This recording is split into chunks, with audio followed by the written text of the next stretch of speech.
You can be highly sensitive for a few reasons. One of the reasons that you can be highly sensitive is if you, as a child, had to navigate through complicated relationships, unpredictable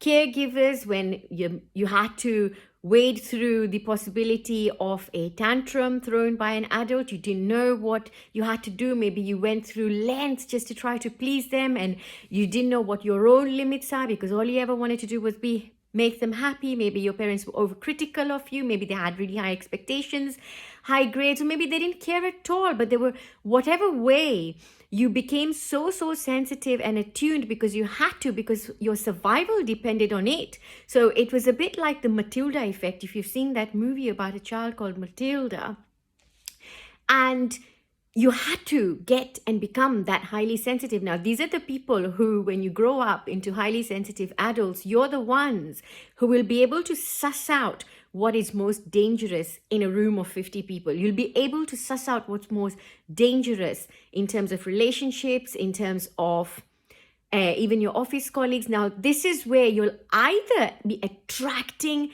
these kind of dangers to yourself, and or you're going to be avoiding them at some, at no cost. So you will literally not want to be around anybody that's that dangerous to you, or for you it might be the kind of dangerous that you have been very comfortable with, but nevertheless you're always sensitive to this and you're aware of this. Then there's the highly sensitive, who is highly sensitive as a result of having a more active right brain. So you are more creative, you are more attuned with nature, and it could even come as a result of that kind of childhood navigation that you had to go through. Or maybe you were very encouraged to become very creative. You're very encouraged to listen to the sounds of nature. Maybe you didn't have any interference in terms of gadgets, technology, but you were left to be able to imagine, to be able to nurture what comes very naturally to you as a child, right?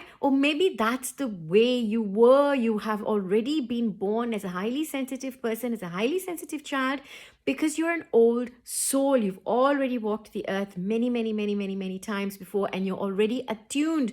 Maybe you've got a more active pineal gland, and so you're already attuned to that which cannot be seen, that which cannot be heard, energy that cannot be felt so readily by others. Either way, whichever highly sensitive person you are at the moment, remember, the key for you to thrive as a highly sensitive person is for you to be aware of your triggers, for you to be aware of this one fact and one fact alone, that overstimulation, it can come in so many different ways, right? You could be an awakened parent and have a child and not be a bad parent, but actually be really affected by the noises around you, right?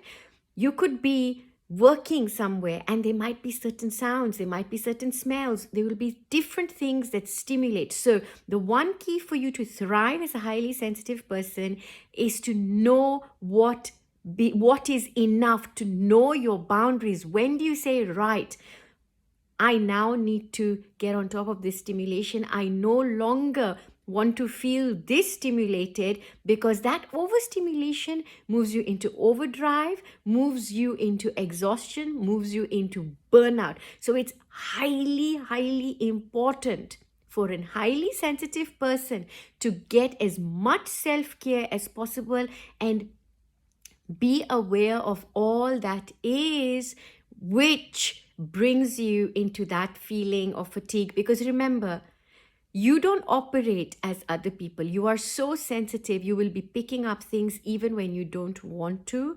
So take some time out, become aware, more aware, and make self-care your number one priority.